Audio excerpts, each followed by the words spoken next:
Well, hi everyone. Thanks again for checking out my channel. My guest today is Michael Riccard, and Michael's going to share his conversion story with us today. So, Michael, thanks so much for being my guest today. Of course. Happy to be here. Awesome. Well, why don't you start out by just sharing a little bit of your faith background?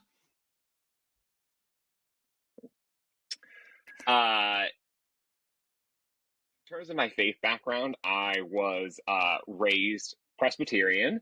And so Presbyterian Church USA, for those of you that might know that there's even a distinction within Presbyterianism. And let's see, I went to a church called Bel Air Presbyterian Church in Los Angeles, where I'm Okay. from. And Bel Air Press is an awesome church. I will say that. They've got kind of more traditional services, but they've also got that, like, some people think of it as mega church, but think like rock concert, contemporary, like very fun, epic lighting, all like full on produced rock concert. Because this is in LA where there's Hollywood people. So like people that do Hollywood production type stuff, also help volunteer at the church.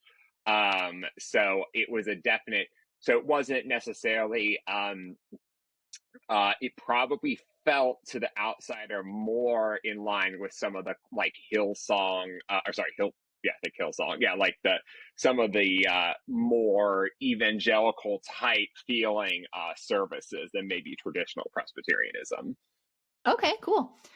So how did you become interested in Catholicism then?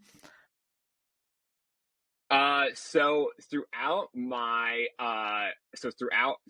is more of a longer story. So this is, so as I mentioned, I went to a really cool church until, I went to college, at William and Mary in Virginia. And, during my time at Bel Air Press, I always felt, kind of interest. I really loved the church that I went to and how cool it was.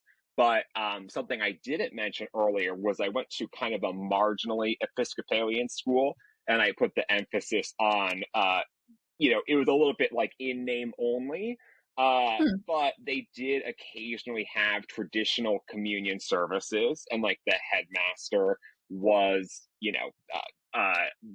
a pastor, went to school for that. So occasionally there would be little tidbits of more of and we had chaplains.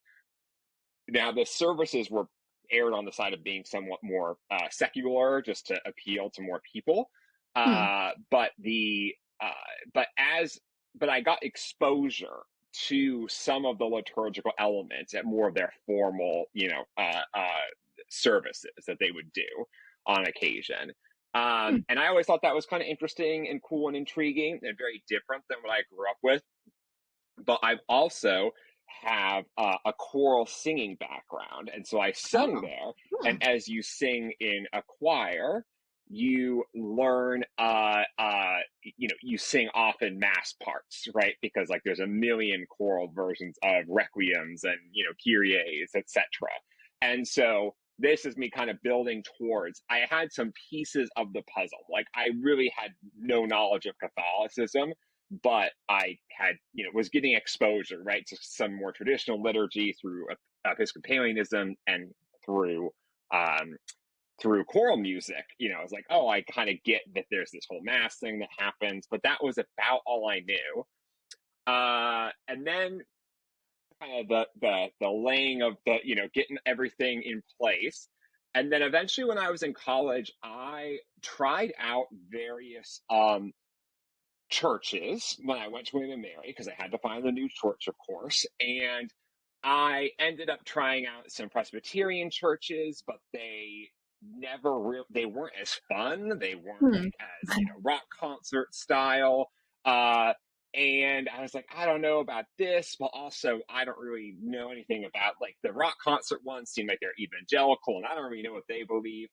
And so I kept going to church as like a good thing to do, but I was, of course, but kind of just like stagnant.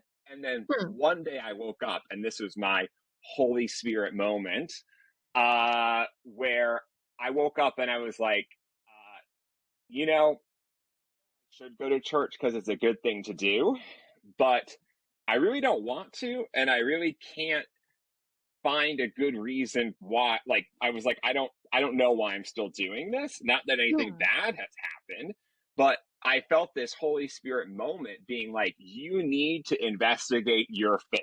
Like, you need Hmm. to decide like what your faith looks like. Hmm. And I distinctly remember that moment, like waking up in bed and it being like, don't just go to church for the rest of your life because, like, it's this thing that you do, right? That's Like, awesome. you need to find out what it looks like. And that was kind of the start. And there's more from there, but I'll pause there for a minute. Okay. Well, yeah. Yeah. I mean, yeah, I guess just keep going. I'm curious to see what happens Oh, okay, next. sure. I just wanted to give some. I didn't want to go on a whole monologue. But yeah, so that's the building blocks. Got there, and I was like, all right, great.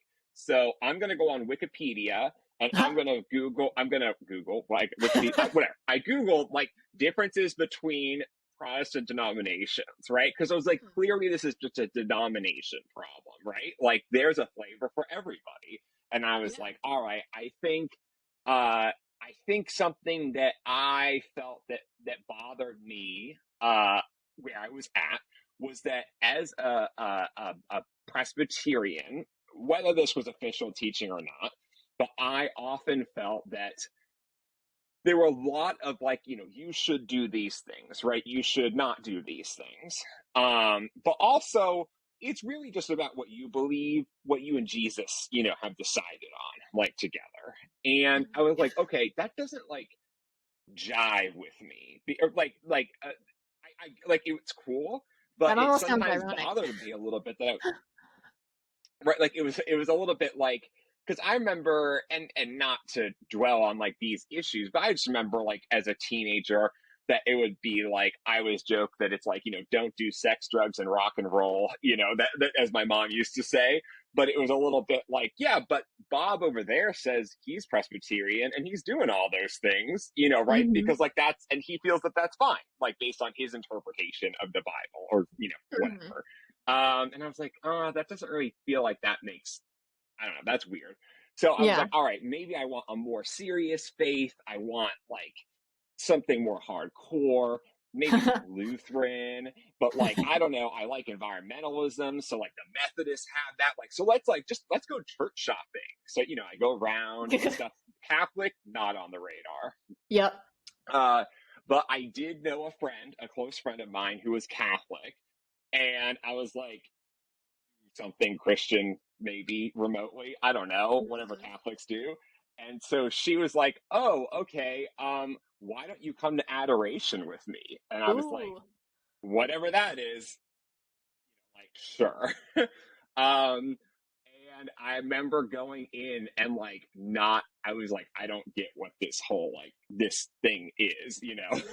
uh, but I remember her briefly explaining like we believe that Jesus is present in like the Eucharist that's in the tabernacle, and like you just kind of pray and meditate. So it sounded like benign enough, right? It was like, oh, meditation. And I went and had like a really profound experience. Like Oh I was wow. like just sitting there, and I was like, wait, like uh certain thoughts that skate through my mind is that like my great grandparents were Catholic. Like, I Huh. kind of remember that vaguely. So I was like, oh, this is like the faith that they had. And I was like, oh, Jesus being present, that like makes a lot of like sense because like that he's not far off. And so I was like, okay, there's like one of those like the whole earth shook kind of things, like one of those just like, whoa, Hmm. like what is going on here, right? Like I'm just chilling here. And that really kicked off the process to be like, okay, I got to do something with this, which is too bad because I was really liking the Methodist on the Wikipedia site. Like that looked good. That looked like low effort, but like high fun, Uh-huh. to like everybody seemed super friendly when I went there. And I remember going to mass for the first time and I was like, everybody's so quiet. Like when I went to the Methodist service, everybody was like, who are you? Let's get you in a small group. Like, let's do fun stuff. And I was like, ooh, the Catholics are like not fun. They're like the not whatever. And I was like, okay. And then of course, then as you start to investigate, you're like, and priest abuse scandal and this and right, like all the things. You're like, okay, not this one, JK, LOL. That was fun. Yep. But I kept feeling this pull on my heart to be like, yeah, but like you felt something there. And to just my way into the church, I guess, is really, that's like a way of shortening the rest of it, where I kept just like, I was in college, so I had access to like a research library, so I could just like pull up encyclicals and started reading, and then eventually told a priest who was actually, funny enough, Methodist and a convert. So funny, since he, like, of course, that's what I was thinking of. And I was like, hey, I'm thinking about this whole Catholicism thing, but like, I don't know, like, you know, y'all aren't like as friendly, and like, I don't know what my parents are going to think about it. And, you know, this is different.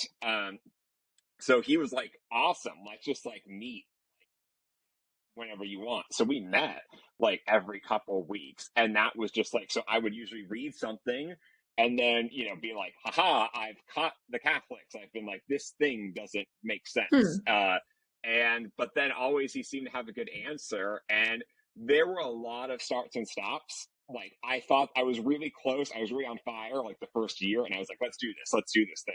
And I feel like that then I went home back to my Presbyterian church, and then I would cool on it, right? Because I would be like, no, like too much, like, you know, I don't want to feel like part of this church that has all this baggage with it, you know, and corruption and all of that stuff.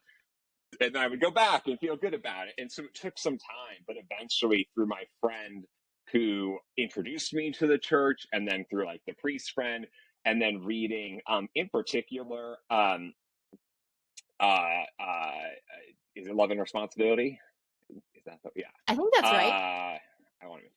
I think that's by JP2, and being like, there's like consistent ethics here, like that. Obviously, you know, on human sexuality, but there were other areas, right, where it's like, okay, people have really thought about this faith, like they've really been intellectual. It's not just like the flavor of the month.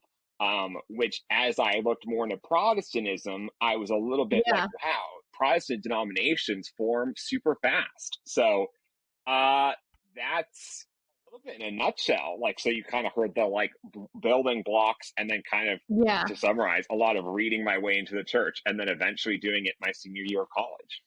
Yeah. I think it's really like interesting, and maybe a slightly ironic that kind of at first you're like, okay, I'm trying to decide what I believe, but you're still like maybe focused on what appeals to you in the beginning. And maybe you're kind of like drawn to the Methodism thing, but then you're kind of like have to face the problem with that approach. And then you're like, but this seems true, or there's something there. So that's kind of interesting to see the push and the pull. And I think it's interesting, this whole mindset that you have as a Protestant, that you kind of have to let go of. It's not just the teachings, but it's just the philosophy, I think, too, of, you know, being a Protestant. So that's interesting to hear. Yeah, it's the church. Like, as I said, I feel like as when I was Protestant, the whole, I'll call it church shopping, right? That's like a very normal, it feels logical, right? Which is like, how do you decide what your faith should be? Well, decide which one like fits your values, right? Like, so like whatever your values are at present, find the thing that like validates those. And I don't know, I guess this is just like how I've always been or something, or Holy Spirit, but I felt like that wrong answer. I was like, why does it matter what my values are, right? Like, doesn't it just matter like what the truth is, like whatever that is? I might be wrong. But that also made it equally challenging, right? Because there, again, if I was just to pick one I felt like I believed and comfortable with, then I would have been like either stayed or just been a Methodist. Yep. So what were some of the things then, as you started to investigate Catholicism, that were maybe the most, what's the word I'm looking for here? That were the most compelling to you? And what were some of the things that were the most, you know, some of the hurdles that you had to overcome?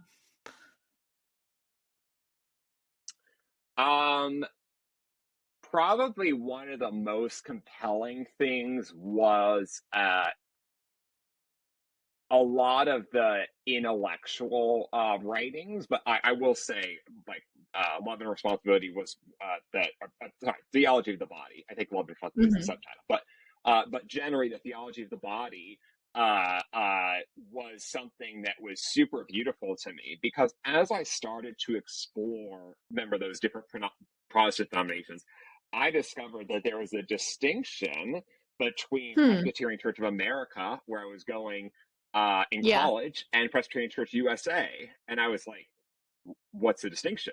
Oh, like PCUSA ordains women and, Hmm. is generally, things like that.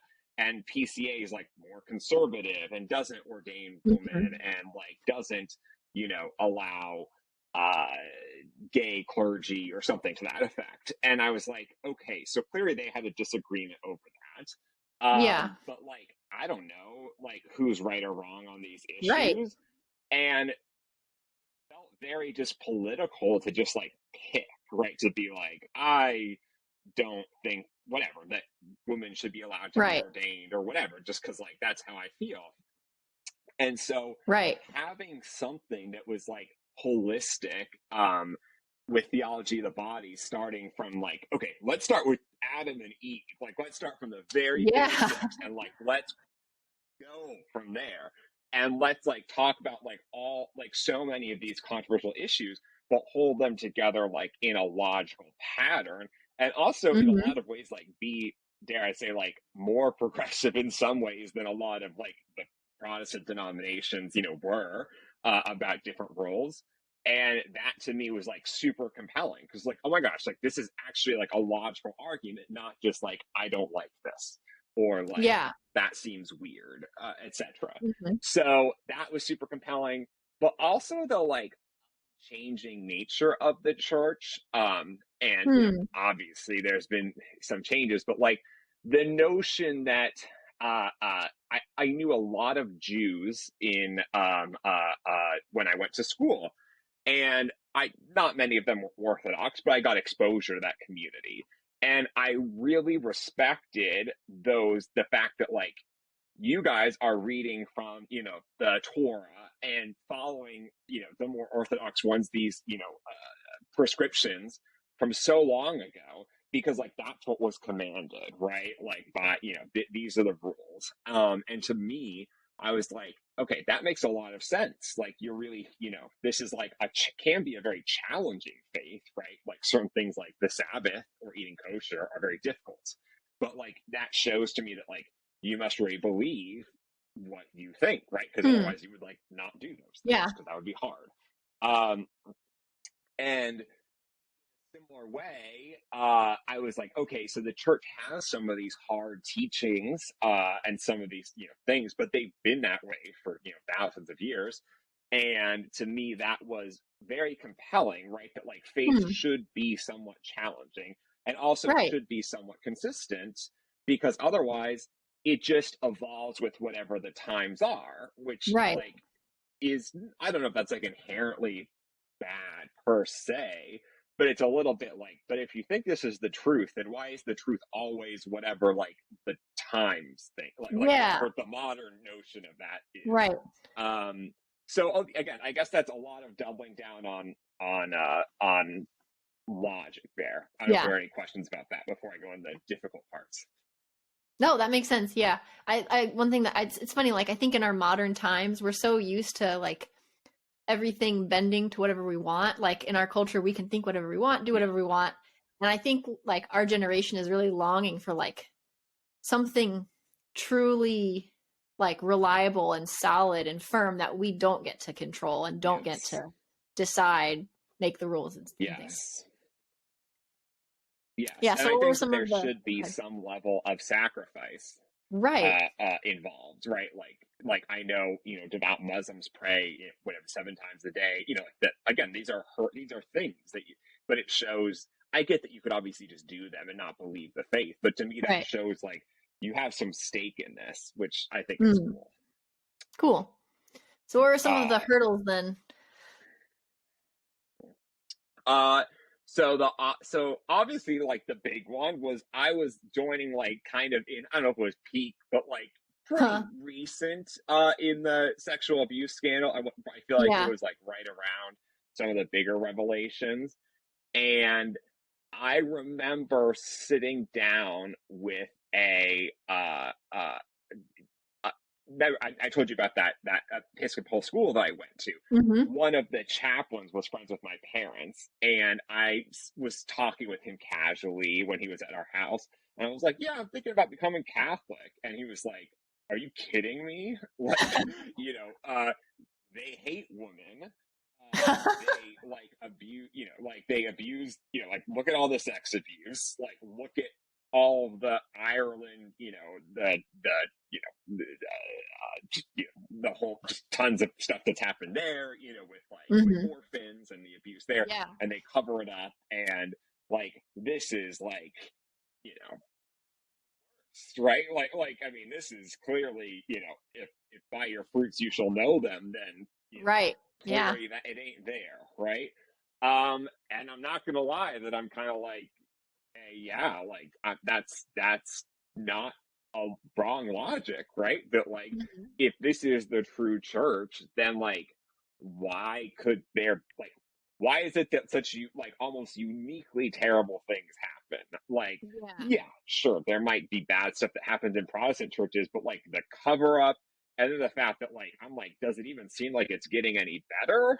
Like, I don't know. But it seems like there's some intractable, right? Like just tons of corruption. And so for me, that was really hard because it was like Mm-hmm.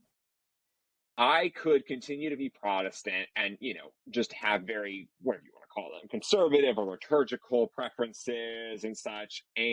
But like, at least I would pick a church where like the pastor wasn't like a child abuser, or something like that. Mm-hmm. And I don't have to get all tied up in that corruption. Yeah. Um, and also that like, I felt that some of my relatives were like, you're taking this very seriously, but also like, have you met most Catholics? Right? Like, they don't, right? That like, you like clearly, I'm glad that you like the whole faith thing, but like most Catholics, it's like, you go on Christmas and Easter, you believe whatever you Yeah. want, like kind of like, again, like what, not only is there corruption, but also like, do you know a lot of Catholics that like really believe all this stuff? So those two things were really hard. And I mean, to be fair, like continue to be that. I mean, Yeah. I don't like, obviously, nobody does, the corruption of the church, things like that. But I came to a point where I was like, I can't not think this way anymore. Like now I have, the theology of the body. Now I have the concept of the Eucharist. Now I have like all these saints. And I'm like, I can't, whoops, I'm stuck, right? Like I have to become Catholic now because like this is where I'm at. Like it Yeah. would be a lie to be like, I'm not. So Yeah. It makes me think of that passage, which is ironically about the Eucharist, where um a lot of the disciples walk away because of Jesus saying like you truly have to eat my flesh and drink my blood, and a lot of the disciples go away, yes. and then Jesus asks Peter and the disciples, okay, well, what are you going to do? And Peter says like, where else are we going to Yeah. go, Lord? Like, we Yeah. believe that you are the Christ, so where else are we going to go? And Yeah. at least in my case, like, yeah, you look at the corruption and the lackluster Catholics, and you say like, I'm not becoming Yeah. Catholic for them, like I'm becoming Catholic because I think this is the church that Christ gave us. So yeah, what else am I going to do? Yeah. Yeah. Yeah. And of course, I think you might, from your background as well, understand this, that the fact that Catholics do not permit Protestants to receive the Eucharist actually was something that Hmm. among, certain relatives, funny enough, was that, among other things, was actually a real like stick, sticking point because Mm-hmm. there was a little bit of among my family for those who were like not as on board with like Mm-hmm. why are you becoming Catholic. Part of it was that if I were to become any other Protestant denomination, it's just kind of like, cool, like that's your liturgical preference, right? Like that's Right. like your flavor. But like I could go to any Protestant church, like Methodist or Uh-huh. Presbyterian or evangelical or whatever, right? Like, and receive communion because like even though there's disagreements among the Protestant churches, particularly Uh-huh. mainline Protestants, it's like, yeah, but we all believe enough of the same thing, right? Yeah. Like that, like you could just bounce between them. And so the fact that it felt like I just know for some of my Protestant relatives, they're like, yeah, like what's up with the Catholics? Like if they believe that we aren't going to hell, then like they should let us receive, like their big thing, like Eucharist, right? Yeah. Like a little bit of this, like, do they, I think some of them were older, so they felt like they're like, I remember when Catholics couldn't go to Protestant weddings, and more of those divisions, Hmm. and kind of like, do you now believe that like I'm going to hell because I'm Protestant or something? Like a Yeah. little bit like that. Just some of those logic of like, why are you dividing us? Like, why Hmm. are you dividing yourself from us? So that Hmm. was a little bit tough. Okay. All right. So you're working, you're becoming interested and you feel like I have to do this. So then what was the process like of actually becoming Catholic? So it was actually pretty typical in terms of like I told that priest, I was like, okay, I think I'm ready to dive in. I mean, I've been at this point I've been going to mass for like 2 years and just like Okay. never Wow. receiving communion. One of my funnier stories was that the priest of mine was like, you don't know a lot of the other Catholic guys in the group. We're having a vocations retreat. You should come because like it will just be like good for you. And I was like, okay. And I went, and of course the whole thing is like about becoming a priest, right? But like I can't even receive communion, right? Like I'm not even Catholic. And like I had a lot of fun, but it's like it felt so like, oh my gosh, like I'm not even Catholic, but already I'm like, but I clearly I want to become a priest too, right? Because like that's the that's being super Catholic, right? And it was anyway. That was just like one of those more funny That experiences. is funny. I did not end up becoming a priest, but uh, so yeah. So then I went through RCIA, which for me was like interesting somewhat because some of the fundamentals like I hadn't read much Hmm. about, right? Like because Sure. that was not that would those they were not of concern to me. Hmm. Um, but I don't know, Megan, if you had to go through this, but eventually you get to the point where you get to do the confession for everything Oh, of that you've course. done bad in your life up to that point because you were baptized, within like a legitimate right. And I'm like, I'm always jealous of like the people that like not really, but like weren't Yeah. baptized. Like I'm like, wait, you got like a fast pass on that? Because like I had to do mine face to face with that priest that I like knew so well, right? And so it's like never scared of confession anymore because I'm like I had to bring like the notebook, like paper, right, to be like, okay, where do you want to start? Like, age 7, did this. Anyway, that was probably like, man, that you better be serious about it if you're going to do that. But then was received into the church at Easter Vigil, which was great. I was super nervous. I gave my Protestant family like an entire mass guide to like all the parts, not just like what to say, but Oh. like we do this because we believe this, because I was like channeling my nervous energy into something. Um, Uh-huh. did light her hair on fire during Easter Vigil briefly, apparently, Wait, with who was the this? the candle. My sister, Oh my uh, goodness. That's she hilarious. Okay. had she had hair extensions for she was getting married in like a month, Oh my goodness. and apparently like the candles that you have at Easter Vigil, and like I guess there was like smoke and like this just obviously I was not paying attention to this, but funny enough to them, it's like my becoming Catholic, that's the big memory that comes up. It's like, Oh oh, my. you mean when your sister set her hair on fire? That's funny. But yeah, and then I was Well, that's great that received, they were and willing to then come. it was great. I Yeah, was gonna say yeah, that's it cool was that super they're great, willing. and that Yeah, they were like supportive enough. that's Yeah. cool. Cool. So what year were you confirmed? In 2012. Okay, so Um, and coming up on yeah, 11 so years. that was really great. Yeah, Cool. coming up yeah, 2012. Yeah, yeah, coming up on 11 years. Yeah. Cool. Well, so what are the some of the graces that you've experienced as a Catholic? Um, let's see.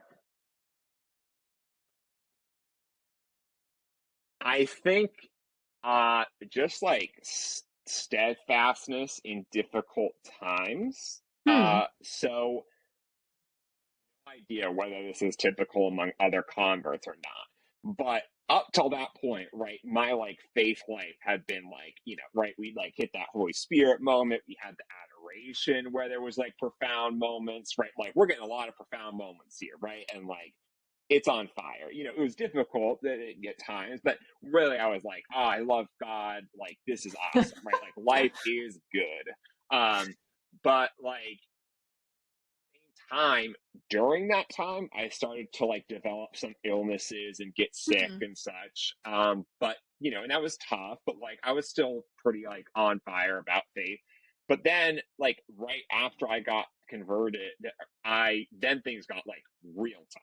Like Hmm. some of the hardest years of my life were like 2013, Hmm. 2014. Okay. um and so which is like funny, right? Because you're the like new convert with all these graces.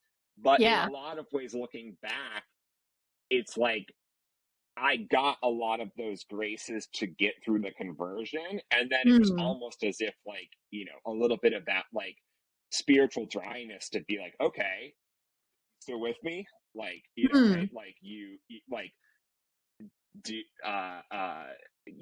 I know that when you read about people with spiritual dryness or things like that, that it's like, okay, people see it often as a grace that, they're Hmm. not fun, but like that they are, you know, I guess being tested or being able to show their faith. And at the time, I Yeah. didn't see it that way. I was very whiny about it in Of prayer. course. But in hindsight, I see that as the grace that it was like, I never thought about wavering on it. Like, I was like, Hmm. okay, I don't know why all this is happening. This is not fun. But like, I love being Catholic. And when things did turn a corner, um, a lot of it was because of the network that I had of Catholic friends that I had made, like through mutual friends and Twitter, Catholic circles, etc. And like eventually, my wife I met through like a Catholic, kind of mutual Catholic friends. Adoration was always good to go to during difficult times. So like the real grace, just like being steady, right? Like it's always there, like in good or in bad. You go to mass every Sunday, like it doesn't matter if it like your week was great or it sucked Hmm. or whatever, but like it's there. Like and I don't know. Hopefully that makes sense as a grace. It's not like super Yeah. profound, but I feel like that's to me the most like honest grace. That it's like it's not always going to be touchy feely, but like Hmm. you're going to get what you need at each moment, even if it's hard. Yeah. Yeah. I think it was, at least in my case, like freeing when I didn't have to like um conjure up these emotional experiences that I think are more key to Protestantism. Like as a Catholic, it's like, Yes. well, like you have the grace of the sacraments, and sometimes you're not going to get like this, crazy experience very often, but there's just that like that really that's like the like the still small voice of just the sacraments Yes. doing their work in your life. Yes, yes, and that yeah, it's always there. Whether like again, it doesn't. I know a complaint sometimes people have about like often Christian music, right? Is that it's like also upbeat, right? Like it's Hmm. always like everything is Yeah. awesome, right? Like there's like a token like times are tough, but also God is great, Yeah. and it's like, and sometimes I've read critiques that are like things are hard, like just like Yeah. like and a little bit more like be like the Psalms. There's some songs that are like that's right now, right? Like this is Yeah. where we're at, especially in the liturgy of the hours in like the morning the office of readings, so like the middle of Hmm. the night readings. They're usually Hmm. the like things are really bad. Hmm. And to me that's like that's honest, right? That it's like Yeah. okay, but that is the human experience. Yeah. Did you so you after you became Catholic and you had kind of like these struggles and health things and all of that, um Yeah. did you, I'm sure you come across it since then, did you come across kind of like the Catholic view of suffering where there's this idea of like offering it up and like adding what is lacking in the sufferings of Christ versus where as a Protestant it's more just like this is a fallen world, so we have suffering, but there's not necessarily like anything to really do with it in the same way that as Catholics we like offer up our suffering for the salvation of the world. What was that like for you? Yes. That was a very like difficult concept, I feel like, because I hadn't up to that point, not that things hadn't been tough, but like I feel like things had gone pretty well. And a lot of suffering had not happened much. So when I Mm, was converting, it wasn't like a critical thing. It was not like I was like solve the problem of suffering, right? mm-hmm. Like, Sure. so as these things happened, I learned about it. But even to this day, like I love that it exists and that you can like that you have something to do with your suffering. Mm. Admittedly, I am terrible at it. Yeah, yeah. I don't know about you, but like I always give I advice to people wish who are that like suffering. Yep. I always like want to like I'm give just like advice, like, totally oh, okay. and then you go through it yourself and then you're like, oh, like I'm terrible at this. Like I'm whining and yeah. Yep, I'm like I could offer this up and just like keep this to myself, but I'm gonna tell Megan about how much everything is not Yep. good right now, like because that feels way better, right? I'm Yep. using you as an example, but like Right. yeah. So it is really helpful to still have the concept of rather than just like I feel like as when I was Presbyterian, they're just like yeah, just what you said, fallen world, bad stuff happens, but like it was tough, right? Like there wasn't much to do with it, and that I did like that option. Awesome. Cool. Well, I guess I'm gonna ask you like what advice you would give to those who are interested. But I guess anything else that you want to share about being a Catholic before I ask for a few other questions. Yeah. Um. I think something that I will say, being a convert, that has been hard for me. And I'm sure among converts it could go both ways, but I actually find Mary's still like a little bit of that Protestant core that like I'm like okay, like I do want an intercessor, and Mary seems super cool, but like I feel like in the back of my mind, often when I do like pray Marian prayers and such, I'm always like, but also to get to Jesus, like, but we're getting to Jesus, like, like you're like, I feel like I have to. There's like always that like, we don't pray to Mary, we don't worship Mary, like we pray, we pray through her to get to her son and such, and so something that has been more of a journey subsequent to Hmm. like converting has been kind of experiencing Marian spirituality. Like I did the Camino with a group of people, and I had like that was the first time that I feel like I like started to get like oh I like get it. You like could like Mary has a role and she's cool because I often felt for just a long time I'm like but why would I go to Mary for it? Like I just want to go to Jesus. Like why would I Yeah. like go the inferior route? So I don't, that's just something I wanted to bring up because for like other converts who might be wondering, like I think that's normal, just given that there's so much emphasis on just going to Jesus, right, and things like that. So Mary was a little bit took more time to warm up too. Yeah. Well, I don't know if this has been your experience, but I've found that sometimes the things that are most foreign to Protestants are the most exciting once you become Catholic because there's so much there to explore. like with Mary, I also had that phase of like being kind of uncomfortable, but then now it's so like fun and amazing to learn about Mary. And I don't know if you've had that experience at all, but at least in my case, it's kind of fun. Like some things have surprised me, like that I wouldn't have expected to, appreciate Mary's role or to appreciate confession, things like that. Yes. Confession is awesome. I definitely felt that way about confession. Yeah. Like, I don't know why the Protestants don't do this. Like, Yeah. Mary took still a little bit more time to warm up to, but the saints, though, like, and obviously Mary, but like the saints Yeah. are generally super awesome, right? That I'm like, oh my gosh, I could read about all these saints and like get life advice and like, how do you do this? Love that. Like, that's super awesome. Rather than it just being like, here's a Bible, good luck. Yeah. Hope it works out. Yeah, absolutely. Yeah, it's awesome being like, I have all this family up in heaven that I didn't even know about. Like they're cheering me on. And Yes. yeah, it's awesome. Cool. Well, what Yes. advice would you give to someone, I guess maybe someone that says like, why should I explore Catholicism? What would you say to them?